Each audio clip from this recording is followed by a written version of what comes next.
Somebody, hey, Jeff, shut up. No, I'm sorry, man. I'm blacked out for a second. Just go through. I love the field of 68 cigar. I live this food all the time. This is new head coach John Shire. Check out Field of 68 After Dark. This is senior head coach Sean Miller. I highly encourage you to take a look at After Dark, led by the one and only John Faint. Now, listen to you guys every morning when I'm getting ready. From the bluest of the blue bloods to the smallest of the big majors. This is Field of 68 After Dark. It's the Field of 68 After Dark, Thursday, March 2nd edition. There's a lot to get to tonight, ladies and gentlemen. A lot of movement. We're going to talk bubble teams. We're going to talk a battle for the number one overall seed.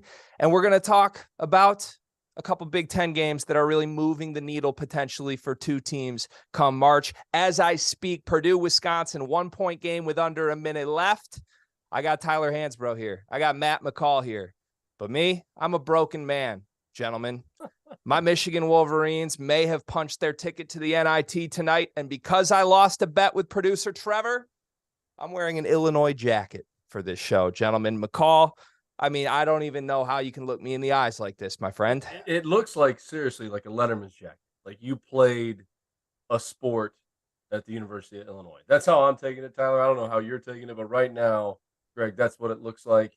I know it's been an emotional night for you, so me and Tyler are here for you. Let's try to have some fun and help you get over that. Thank you.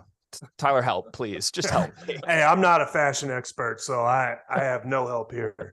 You're also not an NIT expert, which does not bode well for me at all. I have 60 minutes to figure out how to cope with this mess. We are live on SiriusXM Channel 84. We are brought to you by Bet Rivers. One of our segments later in the show, by the way, speaking of Bet Rivers, I'm going to make up some prop bets because the only thing I can do to talk myself out of this funk is to obviously come up with some stupid gambling props. So I'm going to give these guys some over-unders that are totally fake. You can't even bet them at Bet Rivers. I'm very excited for that. That's late in the show. But first, gentlemen, we're going to start with my team. We're going to start with Michigan's loss to Illinois. First of all, stepping back for a second without letting my feelings get involved. This was a hell of a basketball game. A double overtime finish, thrills both ways. It looked like Illinois was going to run away with it with about 10 minutes left in regulation. And then it became the Kobe Buffkin show, about a 10-0 personal run for that young man. He was stellar. Michigan fights all the way back, had a shot to win at the end of regulation, did not go in, go to overtime. Michigan had a 7-point lead with 1 minute and 40 seconds left in overtime. Illinois storms back, sends it to double OT, where Matthew Meyer, the monster himself, out with caffeine poisoning just 2 days ago from practice. I mean, he was fully caffeinated tonight in double overtime. Guys, I don't know what to make of this game. McCall, let's throw to you first. I mean, that was an instant classic. Tell me what I'm supposed to think after that. I mean, first of all, what a basketball game. If you're a college basketball fan and you were not watching that, you need to watch the replay. You need to get on ESPN Plus. You need to watch that because that was exciting. It was back and forth the whole time. You know, like you said, I thought Illinois was going to run away with it. Up 11, and then all of a sudden here comes Michigan. They go on their own run to tie the game, and you're like, okay, wait a second. And then even the last play in regulation, and I'd love to get Tyler's thought on this. Hunter Dickinson is outstanding. He was so good. I even think when the double team comes, he doesn't waste any time of trying to trust his teammates and get the ball out of the double team. But, man, can someone on that staff help him work on his right-hand jump hook because the ball went into him. He had an opportunity to spin and shoot over that left shoulder and shoot that right-hand jump hook a couple different times, and he always wants to get back to his left. I thought the playmaking ability by Terrence Shannon in the game was just outstanding.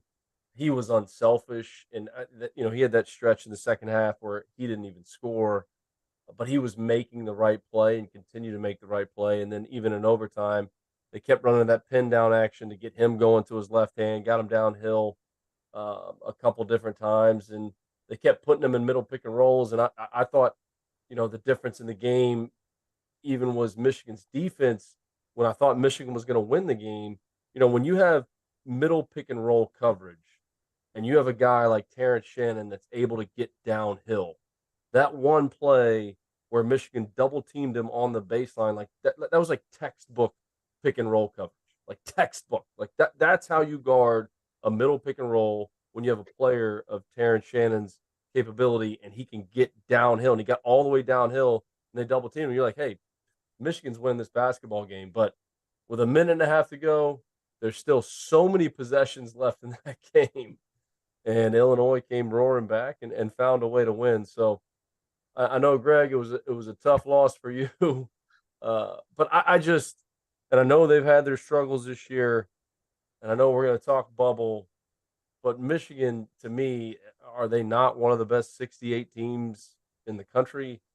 How do you keep them out? I know they've had some tough losses, but with a player of Hunter Dickinson's capabilities and how good was he tonight? And even, listen, Illinois didn't want him to get to his left hand, and he kept getting to his left hand and kept scoring. So, we'll see what happens. I do think they got to win some games. Can they beat Indiana? Can they win? They make a run in the Big Ten tournament. We'll see what happens. But, man, credit Illinois. What a college basketball game.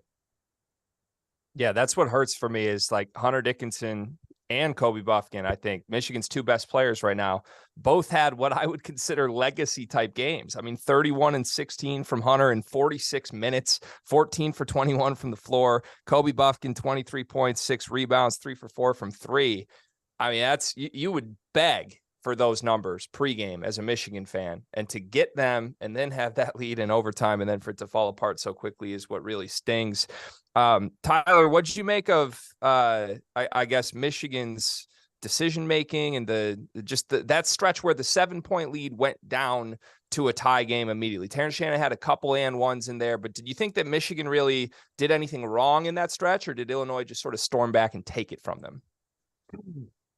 No, first of all, it was one of the best college basketball games I've watched all year. I mean, and to me, when I watched the game, I thought the difference was the way Illinois came out in the second half to start. I thought they got easy baskets. They started running. To me, I think Illinois relies too much on that outside jump shot, and sometimes they take contested three-point shots, which I absolutely hate. It's almost like you get the ball in the paint and you have a layup and they want to kick it out for a corner three. I think Illinois does that a little bit. I don't know. I mean, I thought Michigan was going to win it. I had them booked in there, and part of that is because I don't like the way Illinois plays. I think they've been too up and down, and I think Hunter's been fighting, and I thought Michigan is starting to peak at the right time. They've had some good wins lately. But yeah, I don't know. I mean, to me, I really think Illinois got their confidence up and they got some easy buckets. And, Michigan, their two best players probably had, one of their best games all year. And so to me, you just got to tip your hat to it. And they probably, looking at it, they put themselves in a position to win it. But, it's a road game, and Illinois is a tough place to play. Yeah, Illinois was so assertive driving downhill today, and Terrence Shannon in transition was a big part of that. But I also thought some of their other guys who have not been so adamant about doing that in games this year were really insistent.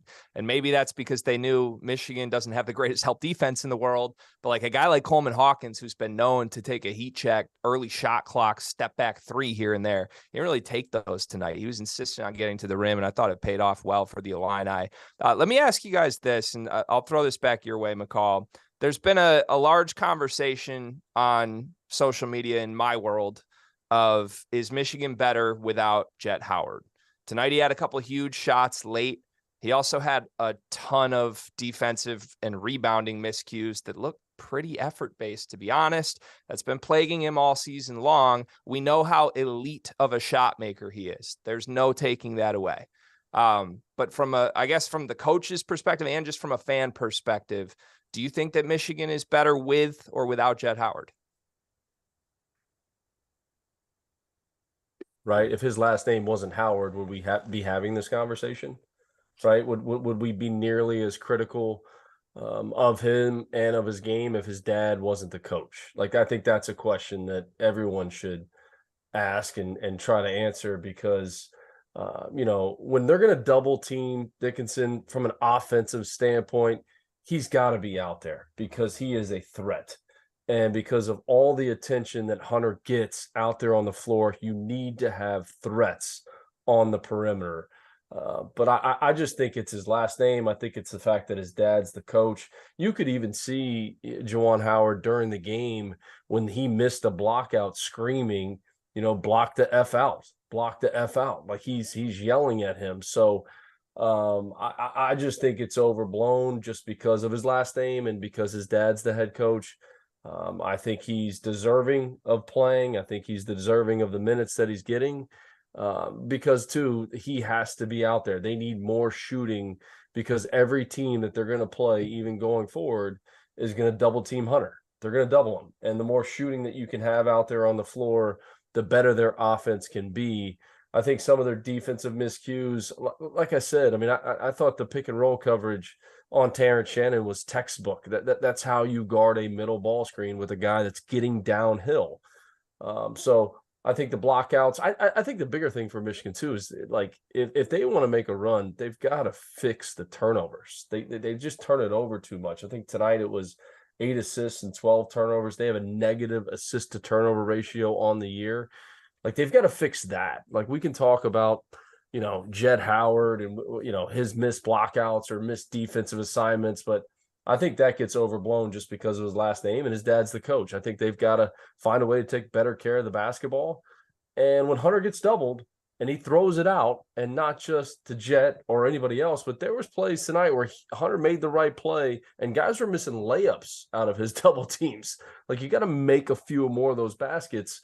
So I think the Howard thing gets overblown just because, and again, there's been other guys that have been coaches' sons and they've had to deal with this because their dad's the head coach. And when you sign up to play for your dad or your dad, signs on to bring you on, it's just going to add a different dimension to the whole deal. And it's going to possibly bring some distractions in there. And I think that's what they're dealing with. But I think they've got to fix the turnover.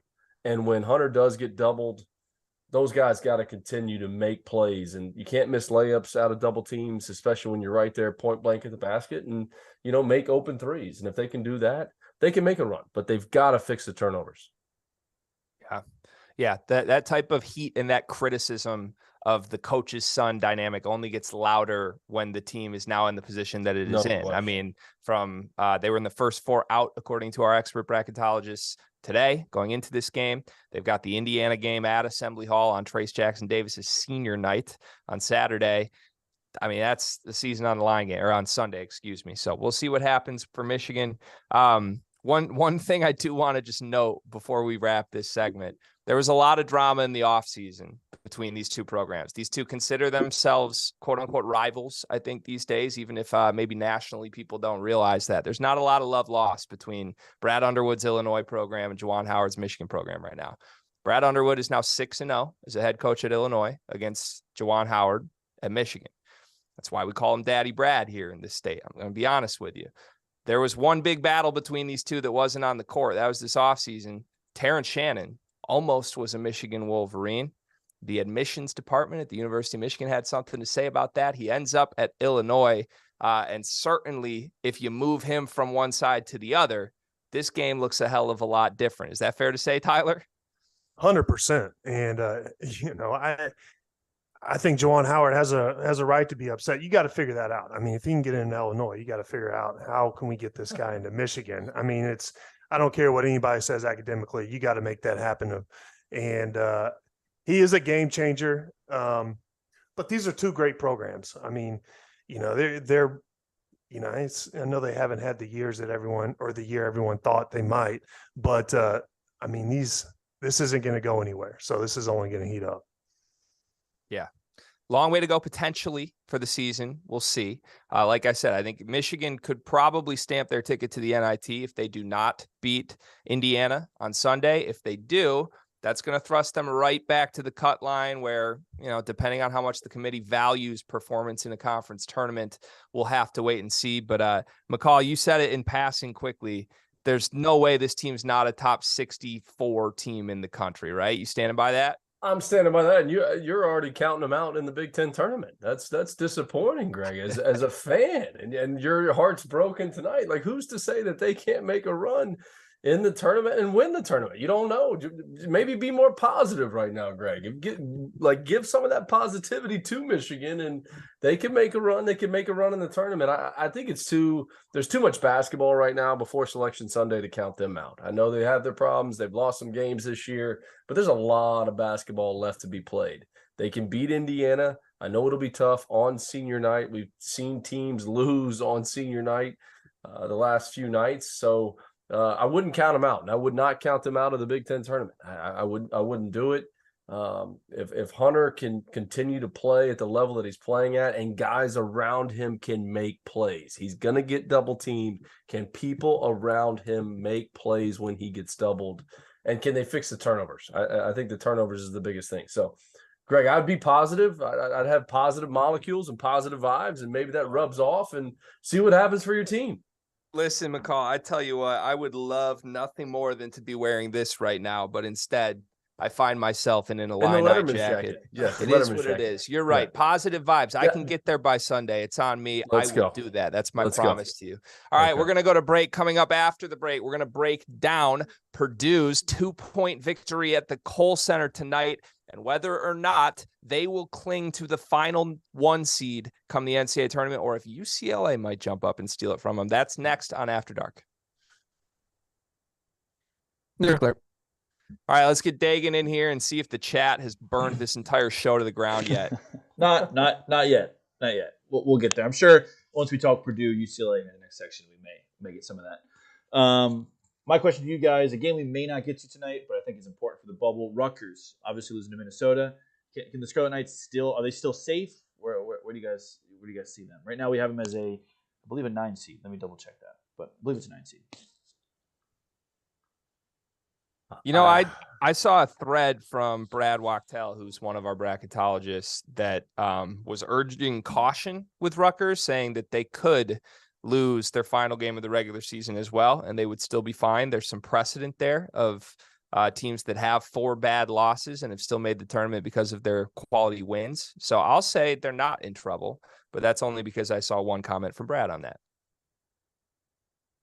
Yeah, their net ranking's 31. I think they're pretty solid. So I mean, I can confidently say they're probably in right now. Yeah, it's crazy when you just look at the Big Ten standings. 30. You know, they're sitting at 10-9. Penn State's 9-10. They're on the bubble. Michigan State's 10-8. Northwestern's 11-8. Michigan's 11-8, and we're talking about them on the bubble. They are on the bubble. Excuse me. Illinois is 11. Like, everyone's just jumbled up. Like, nobody has really separated themselves. 10 seconds. So I don't know. I think, you know, you got to see what happens this weekend and what happens in the tournament. There you go.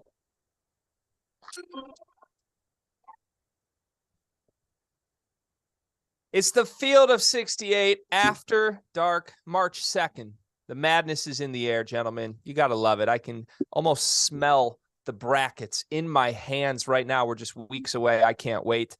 We are live on After Dark on Sirius XM Channel 84, brought to you by Bet Rivers. I got Tyler Hansbrough here. I got Matt McCall here. My name is Greg Waddell. If you're watching us on the Field of 68 YouTube channel, please click subscribe, throw us a like, jump in the comment section. We do answer questions from the YouTube chat every single commercial break, as well as after the show in our afters. Right now, we're going to go to Purdue, who picked up a road win at Wisconsin. Wisconsin, another team who is absolutely desperate for wins right now, as they are right on the cut line between last 4 in, first 4 out. Tonight, they lose a game that exchanged leads a bunch of times tonight. This was a back-and-forth affair.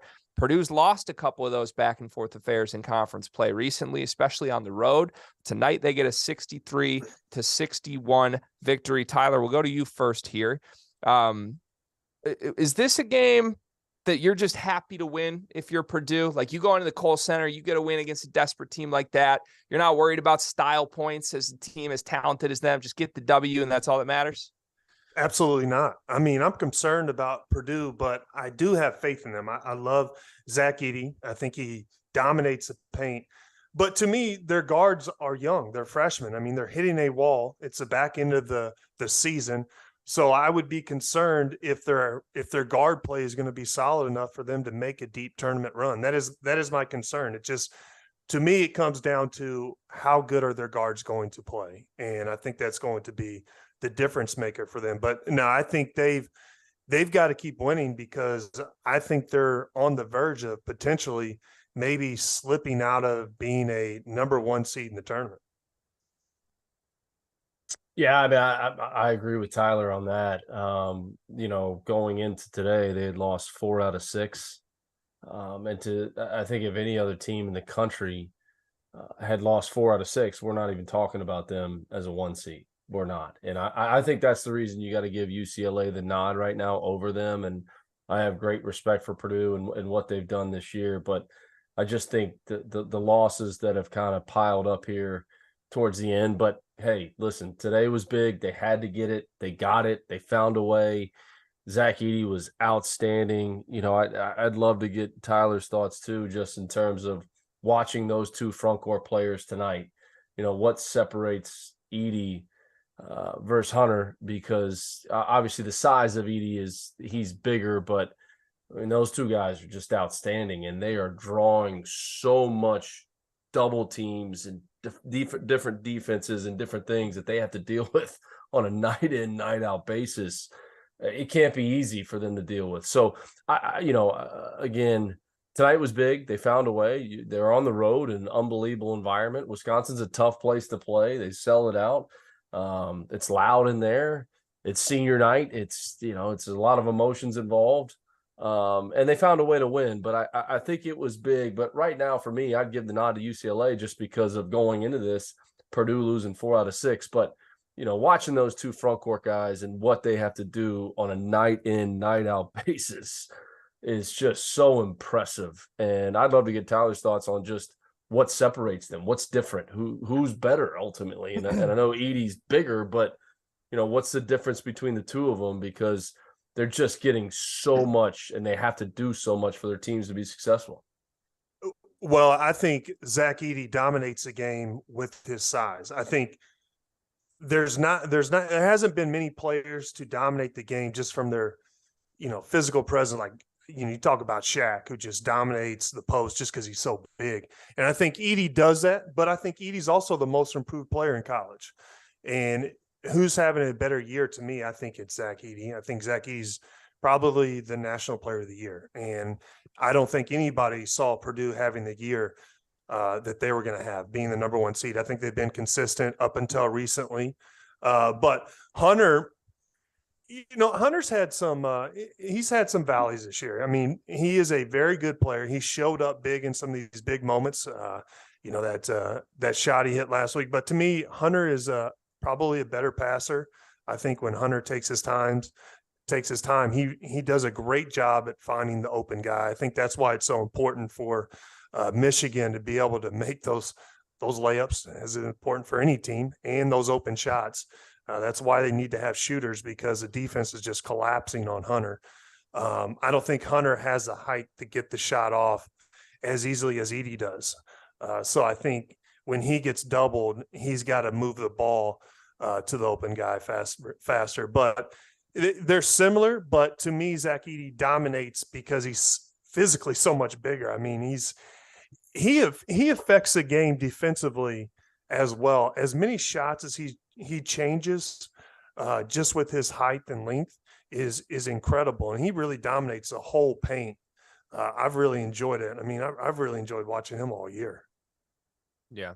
The other thing I would just chime in on with Edey that makes him different from the other 7'5", whatever you want to call them, monsters that have appeared in this sport in the last 2 decades, right? Correct me if I'm wrong on this, Tyler, and Matt too. Maybe you've coached against one, but it feels like in the past, like a Kenny George, obviously he's huge. He's going to do what he does off his physical stature alone, but that's maybe like a 20 to 25 max minute problem for a team. You're going to get some breaks there. Like Zach Edey can do what he does for 36 minutes if needed. It's absurd. That was the big question this offseason, Yeah, and he's really worked on his body. I can tell that he's put some time in the weight room. And also the other thing with Edey is he actually has some pretty good touch. He has soft hands too. I mean, when he goes to the free throw line, you don't think he's a total liability either. You think he's going to knock a few down.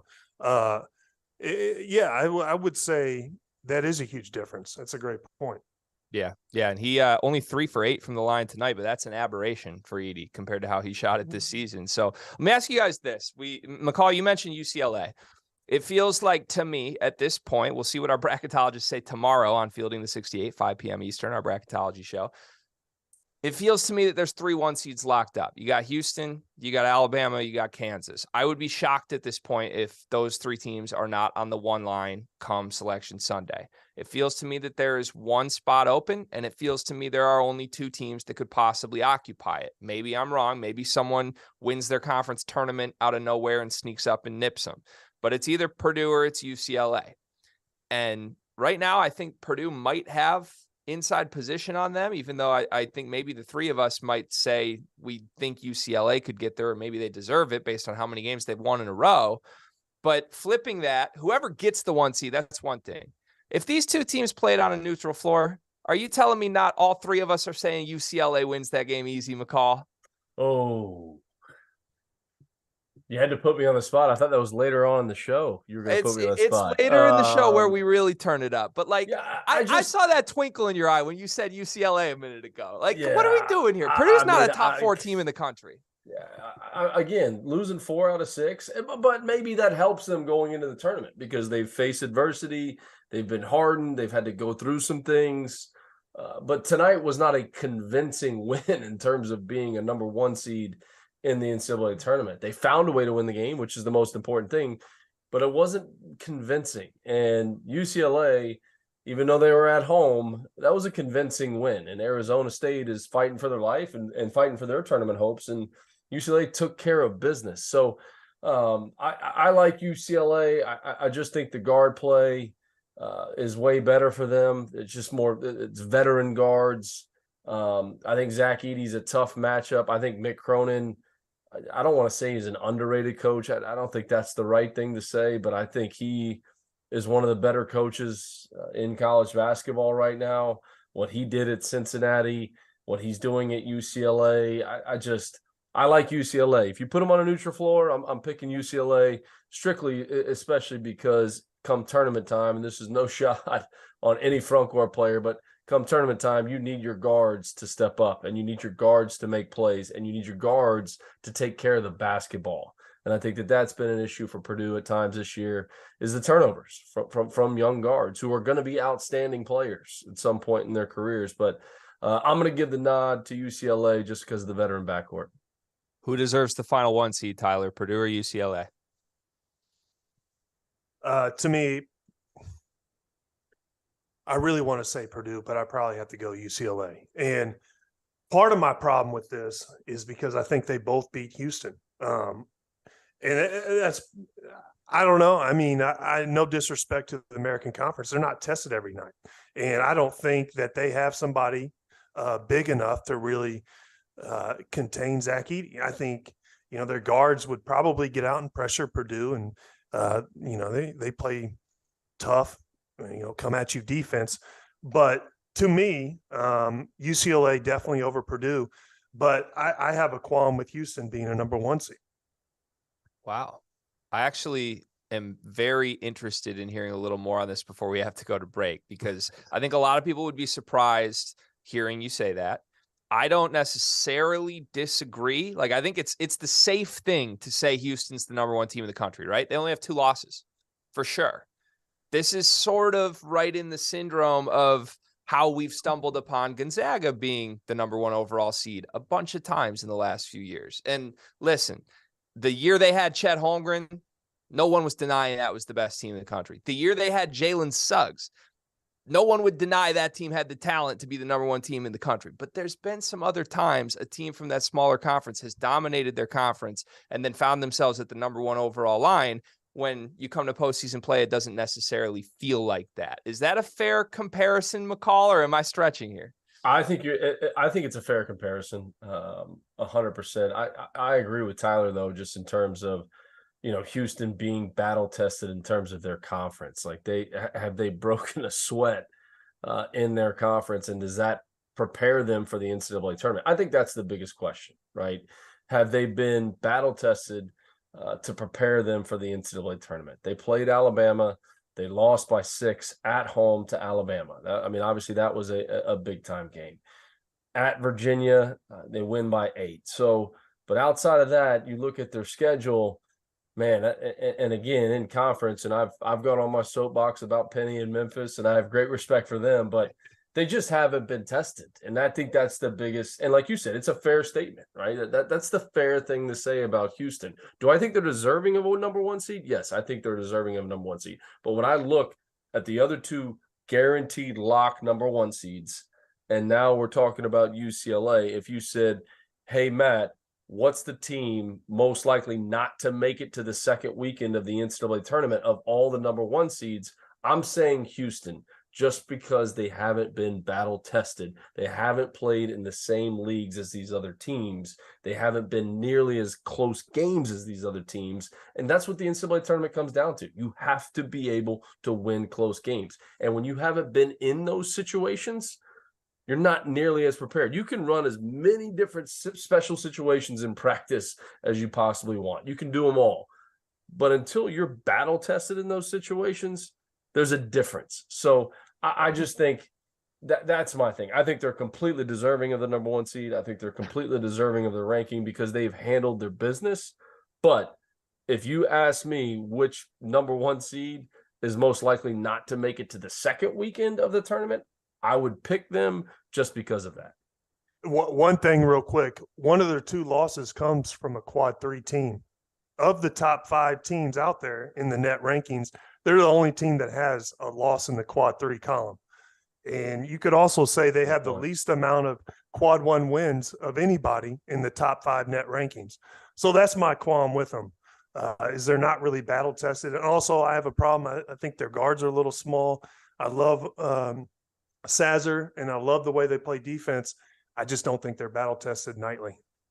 All right, we have to go to break here, but quickly, one word, literally one word before we go to break. If you guys were each made supreme ruler of the NCAA tournament, who's the number 1 overall seed in your tournament? McCall? Kansas. Tyler? I go Alabama. All right. Great answers, gentlemen. Thank you for playing my quick game on the fly. We're going to go to break. When we come back, we're going to talk bubble. Who deserves to be in? Who deserves to be out? That's next on the Field of 68 After Dark. You're clear. All right, if you're listening to this right now, you just heard why we might be a little skeptical of the Houston Cougars making a run all the way to the Final Four. And if you think these guys are wrong, you can prove it to them. This season, we are partnering with Run Your Pool, who will be hosting the official Field of 68 bracket contest. Rob Doster actually worked with Run Your Pool before, which is why he is so excited to land this sponsor. They have more than 50 game types for every single sport that you can think of, from a traditional bracket pool to survivor games, head-to-head games, pick X games, and my personal favorite, the squares. The scoring is customizable. You can tailor your bracket rules to the pool. It's honestly pretty awesome, but here's the best part. Run Your Pool is giving away $1,500 in cash prizes for free. That's right. If you're down in the dumps like I am, if your team's headed to the NIT, you can get $1,500 in free cash prizes. That would definitely pick me up right now. Just sign up at the link in the description, play.runyourpool.com/field68. That's FIELD 68. Fill out your bracket. You're eligible to win. And we'll see you guys on March 12th. The real ones know exactly what that date means. You guys going to join that for us? McCall, you look like already did. You're already in? Did. Already signed up. I signed up today. I saw Doster's tweet today. I already signed up. This is the first year that 15. I'm actually able to fill out a bracket and participate, because I'm not a coach this year. So 10 seconds. It's legal for me. I'm in too. You got to love it. Man, you get to be a fan now, McCall. It's a beautiful feeling. It's awesome.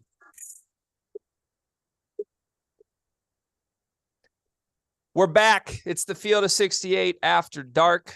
I am just getting more and more dispirited as this goes on, to be honest with you. I keep remembering what happened to my team tonight. And now we're going to talk bubble teams. So my team comes back into the conversation. How fun is that? We got Matt McCall. We got Tyler Hansbrough. My name is Greg Waddell. You can also just refer to me as Loser. We are live on Sirius XM Greg, Channel that's 84. not you're not being positive. I We're know, talking but I about have being 3 positive, days, McCall. okay? I have Positive, 3 days. positive. You have complete control over your attitude right now. Okay. It's like as a coach speak right now. You got complete control over your attitude. You have complete control over your effort. And your attitude right now is not positive for the Michigan fan base. They need you to be positive so they can be positive. Get behind the team, go on a run, and get them to the tournament. Okay. You're so right. I'm being a toxic locker room guy. And You're a toxic locker room guy right now. I'm being go in the coached up. portal, Greg. Go in the portal. Put your butt in the portal right now. This Okay? is Be McCall's more audition positive. tape, man. This is just beautiful. I've never been coached up like this. I love it. Listen, live on Sirius XM Channel 84, brought to you by Bet Rivers. If you're in the YouTube chat, by the way, throw some comments at us, throw some questions. We'll get back to those in the next commercial break. All right, we're going to talk bubble. I got a couple groupings of teams here, and I want to throw some hypotheticals at you guys, and you tell me which team of these groups answers the question I proposed to you. So first group, we got Memphis, we got Auburn, we got Pittsburgh. 3 teams firmly on the bubble that we expect to be in the NCAA tournament. Which of those 3 teams do you trust the most when we get to the first round of the NCAA tournament? Tyler, let's go to you first. I'm going Memphis. And when I look at it, Pitt has a quad 4 loss. Memphis doesn't, nor does Auburn. But Auburn's lost, what did they lost? 8 of the last 11 games. So I'm going to go Memphis. I think Memphis has the best player. And I know I just talked a lot of smack about the American Conference, but Kendrick Davis, for me, I think he's the best player. So I'm going to have to say them. At Jeff Goodman. At Jeff Goodman. There you go. At Jeff Goodman. I love the Memphis pick. Penny, Kendrick Davis. But in all seriousness, I think it's Pitt, 21-9, 14-5 in the league. They were dead in the water after the Legends Classic loss to VCU and Michigan. Everyone was calling for Capel's head, and then they go on to win the next 10 out of 11, including wins over Carolina and Virginia. There was no chance the basketball gods were going to allow Mike Bray to lose his last game in South Bend. So I'm not putting too much stock into that loss for Pittsburgh. I love Burton. I've talked about him on the field of 68 before, recruited him at UMass, was so impressed just with his character and the whole recruiting process and how he handled himself. You can say good year for the ACC, bad year, whatever. 14-5 in that league is impressive. They're tied with Miami and Virginia for the best record. So I love Memphis. I'm not trying to pick over them, but I think Pittsburgh is the team that I trust the most in terms of those 3 teams.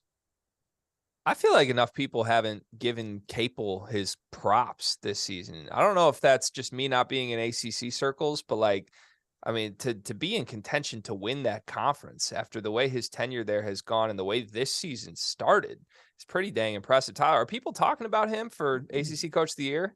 Absolutely. It's been a 180. I think he's done a great job. Obviously coming into Carolina, beating us twice.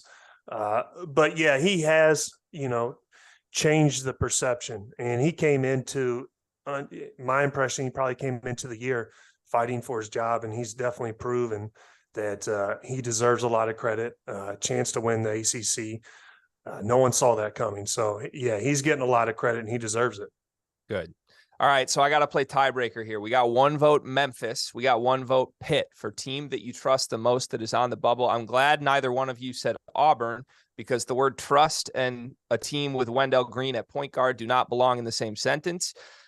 I'm going to break the tie and go Tyler here. I'm going Memphis, 2 words, Kendrick Davis. I'll take that team in March. I like the way this Pitt team is playing, but I think you said it, McCall, guards. That's what you want, veteran guards in March, and there are not 3 better point guards in the country. Maybe that's even generous for Kendrick Davis. I could certainly see him going on a rampage in a wide open season and leading that team deep into the tournament. All right, new group, North Carolina, Michigan, Wisconsin.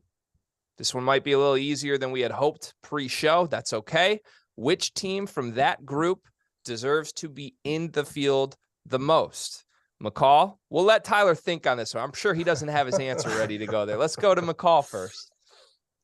Well, obviously, Michigan and Wisconsin have played in a better league this season. I think the numbers prove that. You look at Pittsburgh and Clemson, both as bubble teams, and Carolina is behind both of them in the league standings. But, Carolina wins the head-to-head matchup versus Michigan. That's something, too, that I think we need to talk about, too, just how much stock does the tournament committee put into the head-to-head matchups.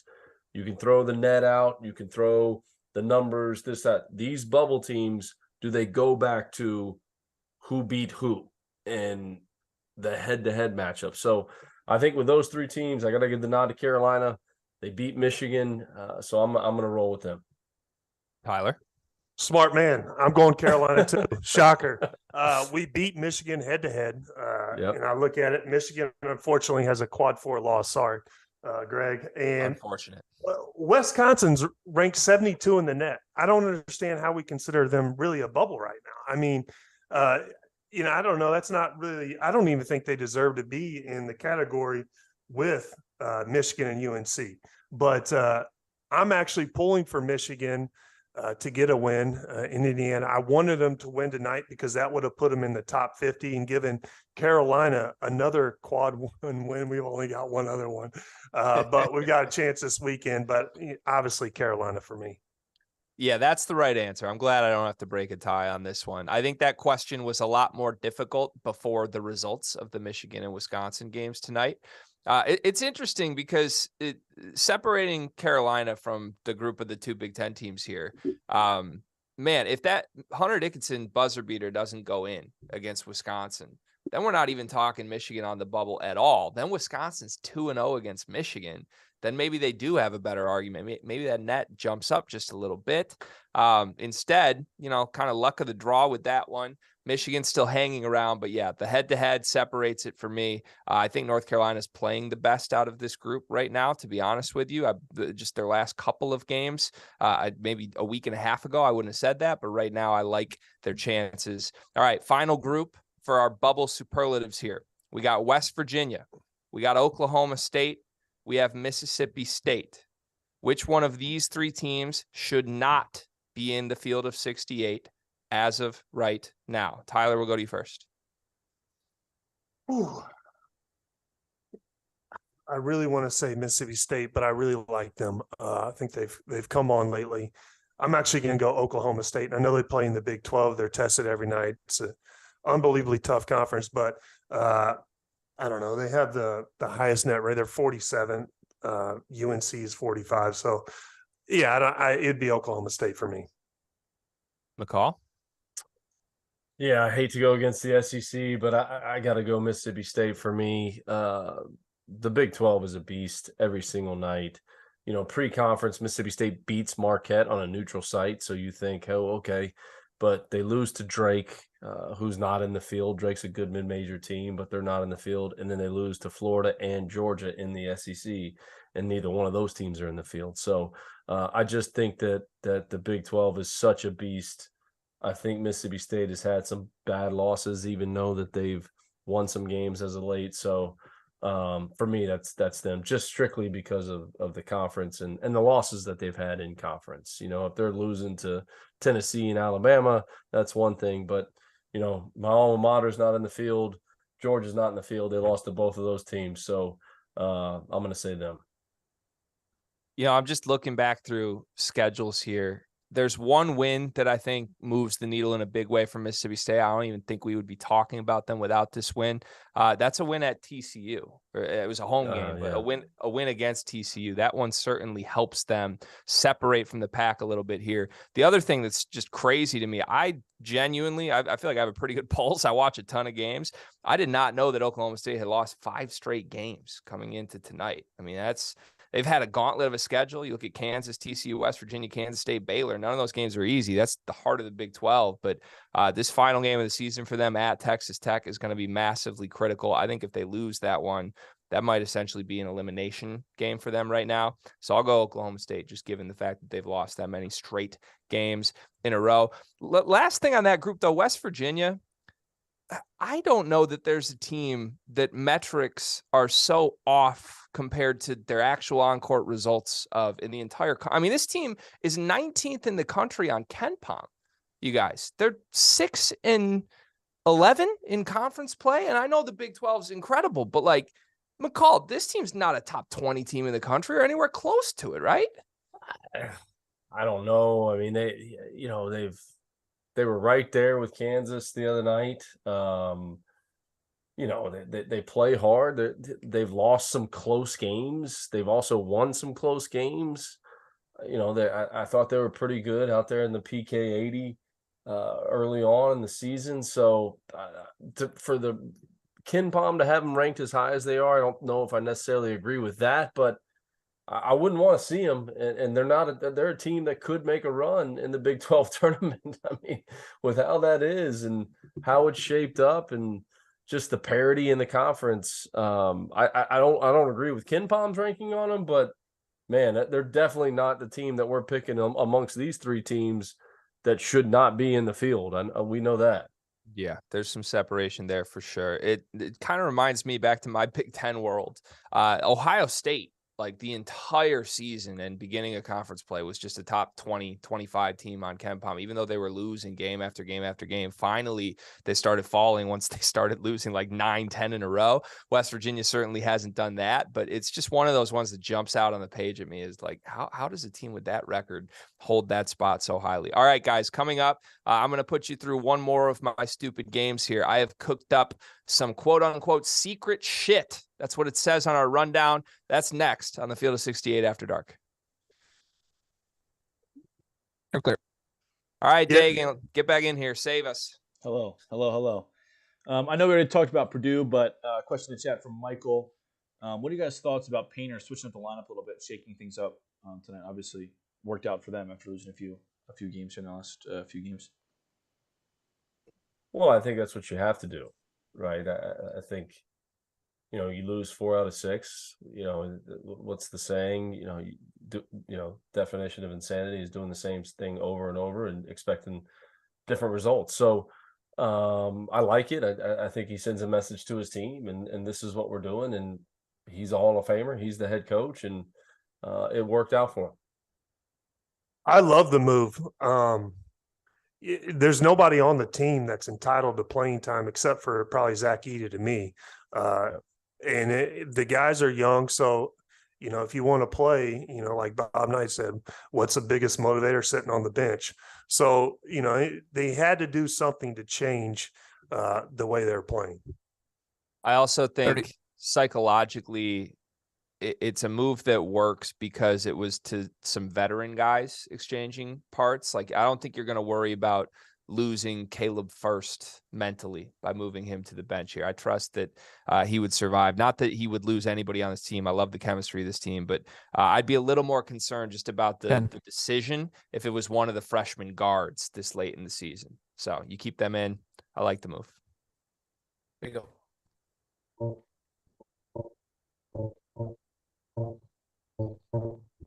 Ladies and gentlemen, we are back on the Field of 68 After Dark. It is the fourth quarter of our show. Tonight, we have had some crazy games in the college basketball world. We already broke down Michigan's loss to Illinois. We broke down Wisconsin's loss to Purdue. And now it is time for my favorite segment of the show. We are going to do some over-unders with some fake props. That's right. You can't go to Bet Rivers and bet these props. If you could, I certainly would. And I got two guys here with me that I'm going to be very excited to hear their answers to these questions. We got Tyler Hansbrough. We got Matt McCall. Gentlemen, let's get right into it. This is how the game works. I'm going to give you an over-under with a number, and then I'm going to give you the fake quote-unquote prop that you are going to have to tell me whether or not you will take the overside or the underside that will happen in the NCAA tournament. All of these are built around the tournament itself. All of these are, again, not real props. You cannot bet these. Don't go looking for these at Bet Rivers. Prop number one, we'll start in the Big Ten, where we had our two biggest results of the night. Over or under 0.5 Big Ten teams will make the Elite Eight. In this NCAA tournament, McCall, we'll go to you first. Ooh. Man. Just over or under, no response, no reason why, just over them. Oh, you can explain. You can explain. I just think battle tested. I'm going to take the over. I think they could get 2 teams in the Elite Eight, no question about it. We'll see. Can Purdue make the run? Can Illinois get hot? Where does Indiana end up? Where's Trace Jackson Davis? I'll take the over because I'll take the over. Tyler? I'm going under. And if you look at the net rankings, I've been a big net rankings guy tonight. There's only one Big Ten team in the top 15 net rankings, and that's Purdue. And am I sold on Purdue? Kind of not really. I think they could get in. But realistically, I think if Indiana gets hot, I think they can be an Elite Eight team, but I don't see that happening. I'm going under. Yeah, I feel like this prop is almost are you buying Purdue or not? Or I guess you could talk me into Indiana also, but I'm gonna go under, man. It hurts me to say this is not positivity like McCall wants from me right now. Right? Maybe that's why I'm going over, is because I just want you to be positive. I'm flipping. I'm going over. You know what? There you go. I'm flipping. Okay. Listen, it's because it's the moment everybody counts them out, right? Where nobody. That's exactly right. That's what happened with the ACC last year, Tyler. Exactly like, who's to say? Last year's ACC got 3 teams in, and the Big Ten can't do it this year. Can you It's imagine? a new thing. And I would love to go back to 2014 and see if Rob Doster was negative or positive about the UConn Huskies going into the NCAA tournament when they won a national championship, because nobody thought they would do that. Nobody had them getting out of the first round, and they win the national title under Kevin Ollie. So listen, positivity. Maybe Rob was super positive. Maybe he was super positive and high on his team. And, so that's, if he was, credit to him. And that's what you should do right now. We don't need to give Rob Doster any more credit for anything UConn related. Trust me. All right, let's move. My next one here, over or under 0.5 again. Teams. Yeah, you love that number. 0. I love that number. It's a key number, McCall. Okay. 0.5 teams from the Big 12 that make the national championship game.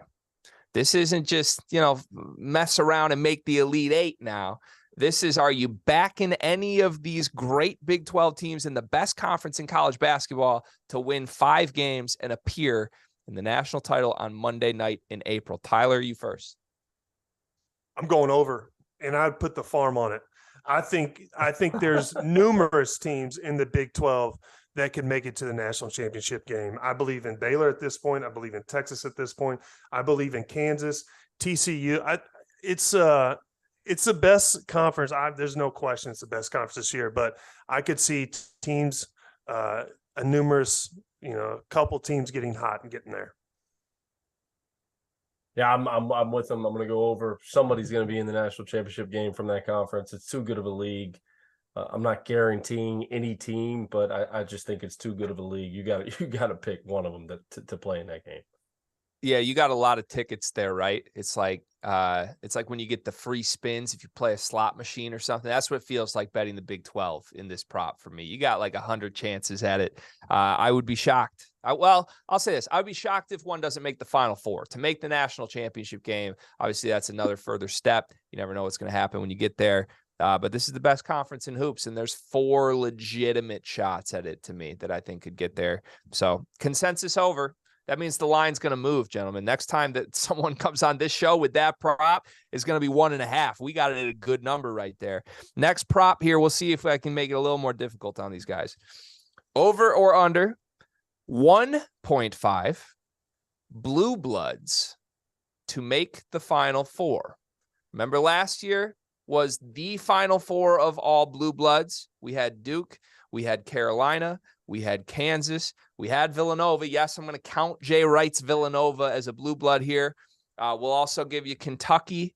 We'll also give you UCLA. I think we'll draw the blue blood line right there unless I'm missing anybody else. Over under 1.5 blue bloods to make the Final Four. McCall. I'm going to say under. I think one of them will make it. I just think there's too much parity in college basketball this year to give the 2-1 seeds in terms of blue bloods right now, we got Kansas, we got UCLA. I think they're both outstanding. I don't think both of them make the Final Four. I think one of the two of them do. Again, like you said, the tournament comes down to matchups so much. And for both those teams to get the right matchups the entire tournament to get themselves to the Final Four, I think it will be very difficult. So I'm going to go the under just because of that. But I think one of them gets there.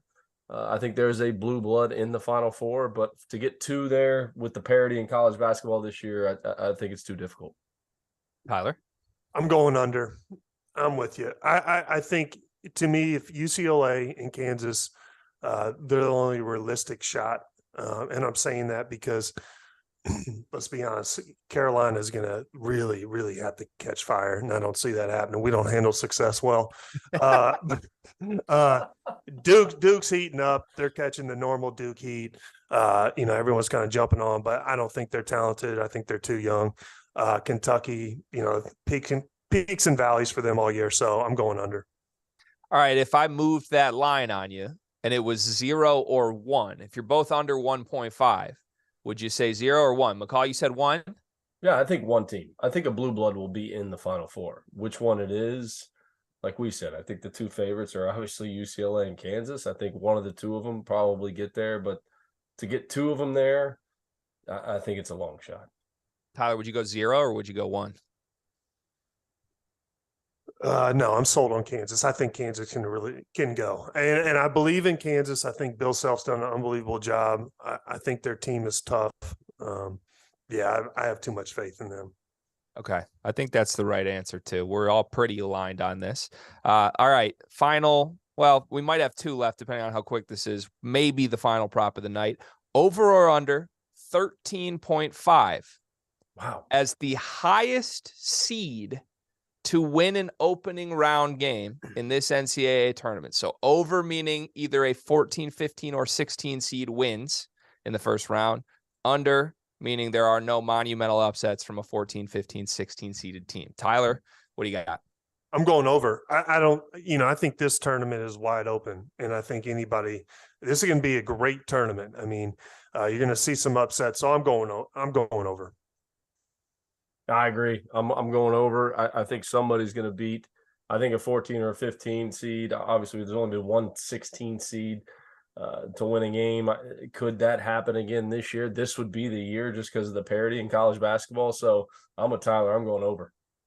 Yeah, I think every fan around the country wants that to be an over, right? We want some chaos, just not to our team. I'll go over with you guys. We'll make that a sweep. All right, we got time for one more final prop, guys. About a minute left in the show.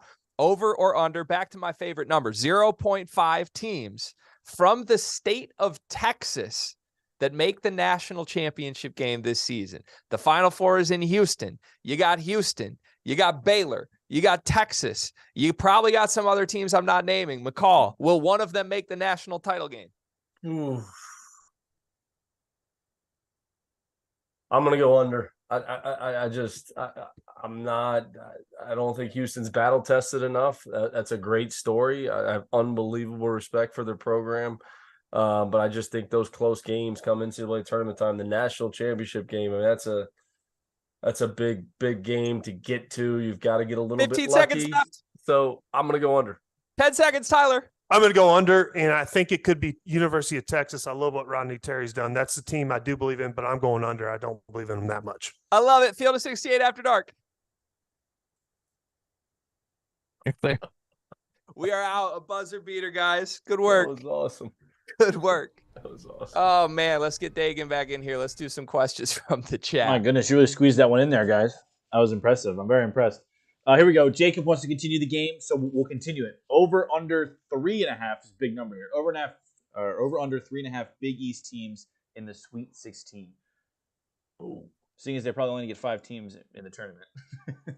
that is interesting. 4? The over would be 4? I would say I'll move it down to 2.5.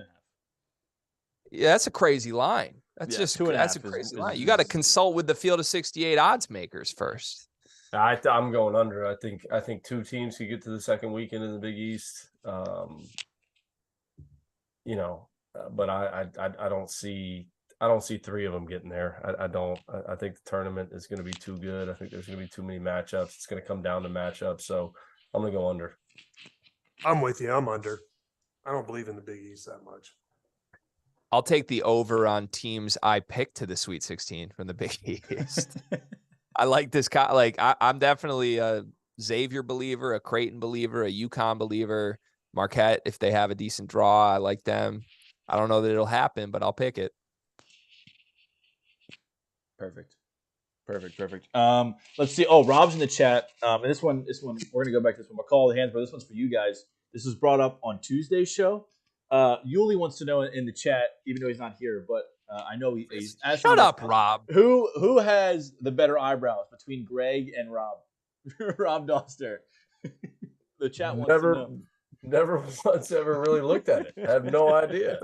Does Greg have good eyebrows? That's the right answer, McCall. I got my hair right cut answer. today. I mean, the lady that was cutting my hair, she said she want to trim my eyebrows because I go in studio this week, and I said no, I don't need my eyebrows trimmed. Just leave my eyebrows alone. Just cut my hair. So I don't know if that's a thing. If you guys do that, so I'm going to plead the fifth on this one. We'll wipe my hands on this one. I don't have a clue. I haven't really noticed. I mean, when you said that, I thought they might have shaved some of your eyebrows off, but no, I mean, it's a wild world we live in where Tyler Hansbrough has to comment on. I want to know when Tyler tweets about BBN in Kentucky, how many BBN and Kentucky fans slide into your DMs? I mean, it is absolutely amazing. What's the line? Set the over under. We'll just keep the theme. I have no clue. I mean, I mean, some of these comments are absolutely hilarious. I mean, I should start sending you guys some of this stuff. It's comical. That's fantastic. Here's a good comment in the YouTube chat. Over under 3 millimeters total cumulative length of Doster's eyebrows. There you go. The chat really loves it. Wow. Wow. The eyebrows. It's the after. So it's the after. So that will get brought up the next time I am on a show, Rob. I can assure you. Is this multiple people or is this the same person asking about? Oh no, it's been a thing. All right, good. Ever since the Athletic Greens read, it's been all over the place with Doster's eyebrows. Let me tell you. All right, let's get back to basketball. I think I may know the answer to this one, but we'll ask it anyway. Your dark horse to win the Big Ten tournament. I think I know McCall's answer, but maybe I'm wrong. What's my answer, Dagan? Well, seeing as you've been preaching positivity all afternoon, I have a feeling you're going to go with Michigan. Oh, practice what you preach, Coach. No, I think a dark horse is it. I mean, Purdue's the favorite. I think a dark horse is Illinois. I think if they can make shots, but like Tyler said earlier, not just rely on perimeter shooting. I mean, it was a dunk contest at one point in the second half tonight. They were out on the break. It was unbelievable. So I'm going to go with Illinois. I think that they, out of all the teams, and they're obviously not going to be favored, I'm going to pick them. I'm with you. One thing I hate about this is why does Illinois always settle for outside 3-pointers? I don't understand when they the shot selection's not great. I mean, no, the run and the quality of shots when they play fast is so much better. I just don't understand why they don't do that. But for me, the dark horse is Iowa. The Fran stare down last week was the best thing in college basketball this year. I loved it. So I think it's working. I think it's got some power. So I'm going with Iowa. I can't believe the guy didn't give him a technical. I can't believe it. Like I love that, man. That was absolutely hilarious. But that was the most unbelievable thing about the whole deal. Like the guy didn't even he stared him back. Like he didn't even most officials in that situation. Like you think Teddy Valentine would have just sat there and no, he's teeing him up. Like Brian O'Connor, these guys were they're giving him a technical foul. And that guy I don't even know who that official was. I've never had him in a game, but I know there's plenty of guys that would have given him a technical. I gotta say, how quick are you getting teed up when you pull that move, McCall? I mean, it's immediate, right? Yeah. Now that I'm doing TV, all these officials come up to me before the game. They give me a hug. They're so excited. I'm not over there stomping my feet and screaming and yelling. Gosh, I want to answer my Big Ten dark horse quickly. I think it's Michigan State, and I say that as a Michigan fan. I've been trying to preach to people. I don't think anybody's really noticed. This team has been awesome for almost all of February. If you look at the 2 games they lost in February from February 7th on, they're 4-2 in their last 6. One of the losses was Michigan.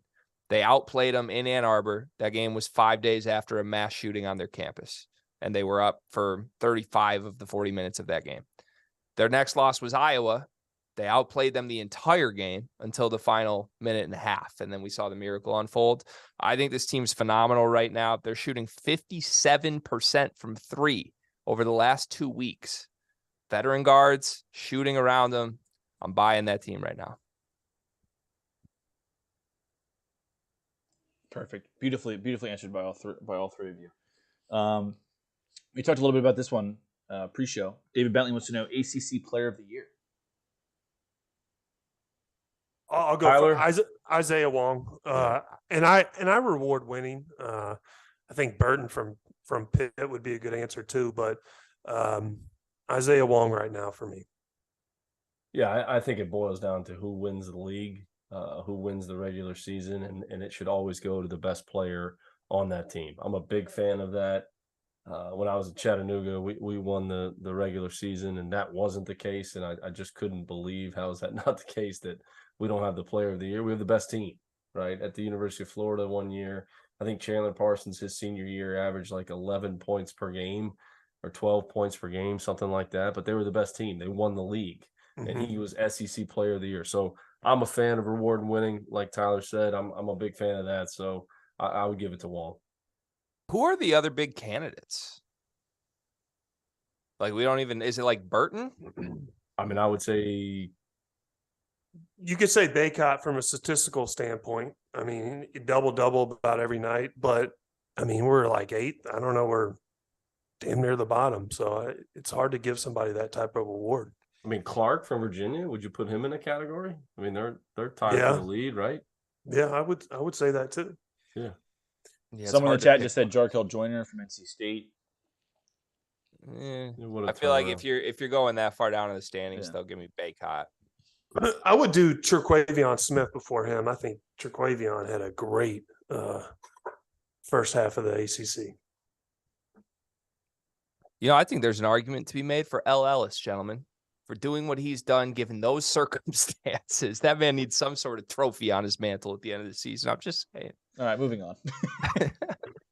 Trevor has entered the chat, by the way, Greg. So I would advise you to stay away from the YouTube chat. Great. for now. I just had one. I lost it. Oh, the floor and ceiling for Illinois in the NCAA tournament. I mean, I'm assuming the floor would probably be first round. So we'll just go ceiling. I mean, I think they can get to the second weekend, but like Tyler said, they rely so much on perimeter shooting. Like even tonight, I mean, they found a way to win the game, but some of the shot selection, you know, coming down the stretch and late in the second half, it's just you scratch your head in terms of what's going on, especially with Terrence Shannon, because I think Terrence Shannon, I think he's so good. I think he's unselfish. I think he's got feel. When they put him in ball screens, he can make the right play. You know, he threw some of those drift passes to his left hand where he hit guys in the corner for threes. So I don't know why they shoot as many contested shots as they do. So I think because of that, I think it's gonna be hard for them to get to the second weekend. So I think they get out of the first round. I do think they can make a run at the Big Ten tourney title. But if they're gonna take those types of shots, they got to make them to be able to get to the Sweet 16 and the Elite Eight. I agree. I don't see him making a deep run. I just don't think the chemistry has been there this year with the team. At times, I do think they play a little selfish. I wish they ran more and got easier buckets. They have the talent to be a Final Four team.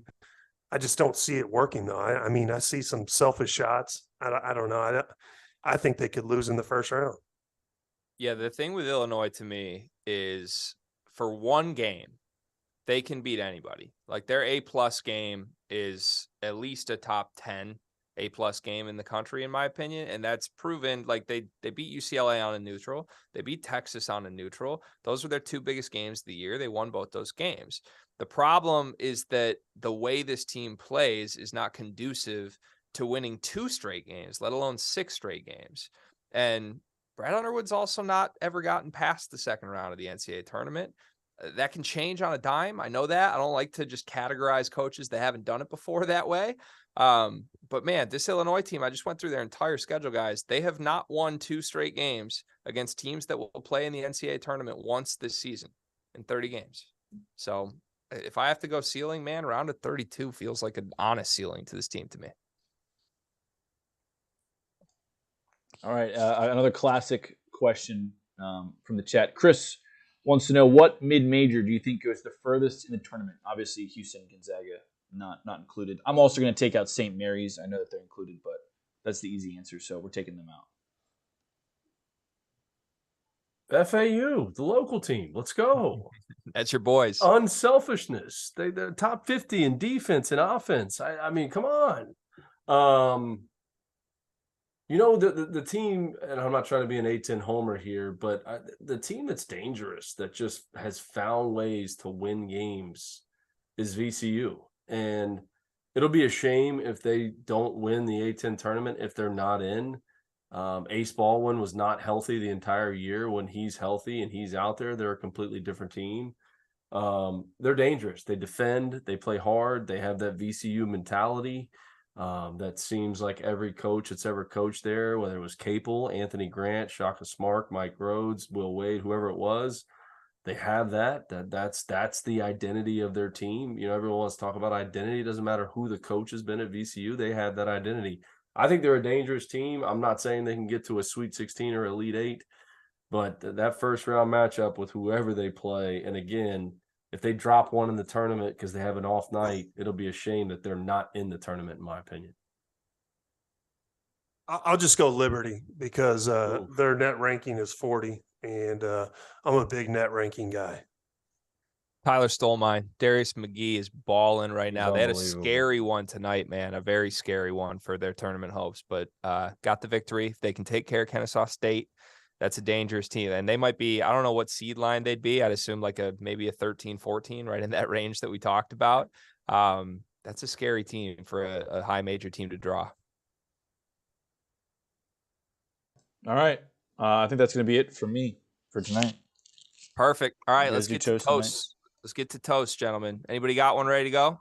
I got one. My toast is to Mike Bray. My brother played for him. I think he's done an unbelievable job at Notre Dame. I hate to see him leave Notre Dame. I just associate him with Notre Dame basketball. And I love the clip of him throwing down shots last night at the bar. So I got to give it to him. That was legendary. Cheers to that. To Mike Bray. Cheers to that. That was great. What was he drinking? Do we know what the drink was? He had a beer in his hand, and then I think he was like a shot of Jameson, wasn't it? It was a Jameson. Yeah, there's an old school shot. Half a beer, throw the Jameson in there, slam it. But he took the Jameson. You gotta love it, man. I would love to know how his head was feeling this morning, honestly. He struggled with it. That was great. That was unbelievable. My toast tonight, I'm going to toast Illinois. I'm going to give it up for Coach Underwood, Terrence Shannon, to find a way to win that game dead in the water with a minute and a half to go in overtime. You know, Michigan had their chances. You can make an argument they should have won the game, but Illinois kept fighting. So I'm going to toast that. That was it. That was, like Tyler said earlier, that was the best college basketball game that I have watched this season from start to finish. So I'm going to toast Illinois. Respect. Sorry, Greg. No, respect. I think somebody had to, and I'm glad you did it so that I didn't have to be honest with you, McCall. All right, I'm gonna take your words to heart here, Coach. That's what I'm gonna do. I'm gonna toast to a Michigan Wolverine. I'm gonna spread some positivity. I'm gonna speak on behalf of this fan base. There's one guy on this team that, as long as he's wearing this uniform, we have to believe we can win every single game the rest of the season. And it's not even the name you guys are thinking I'm about to drop. I'm about to say Kobe Buffkin. I want everyone to realize how good Kobe Buffkin has been in the month of February, guys. 16.9 points per game, 6 rebounds per game, 3 assists per game, shooting 55% from the field, 48% from 3 on 4 attempts per game, 90% from the free throw line. This guy's the youngest guy on the Michigan roster, and he's playing this way as a sophomore. It's absurd. Tonight, when Illinois looked like they were going to run away with it, 10-0 run immediately from Kobe Buffkin himself. If you look at what happened in the overtimes, as good as Michigan was in that first overtime, the ball wasn't in Kobe Buffkin's hands too much in the first or the second overtime. They got to find ways to get him involved in the end game. As long as he is on the floor, this team has a chance every single game. To Kobe Buffkin. Greg, what I'm taking from this episode tonight too is you're coachable. You listen, you want to get better, you want to improve. Every day when I drop my kids off at school, it's have a positive attitude and give great effort every single day. Okay, Greg? And you right now you're coachable. You're coachable. I would have you in the locker room at any point in time. You're coachable. So cheers to you, man. McCall, thank you. I can't thank you Cheers enough, to that, man. too. I didn't know where my morale would be at the end of this show. And I can say genuinely, honestly, I'm reinvigorated and I'll be ready on Sunday in Assembly Hall. Let's go. All right, gentlemen, this was a blast. It really was. I actually mean that. For Tyler Hansbrough, for Matt McCall, for the YouTube chat, for producer Dagan Hughes, my name is Greg Waddell. We'll be back on After Dark on Saturday night after the final regular season Saturday of the season. March is here, and we can't wait. Thanks.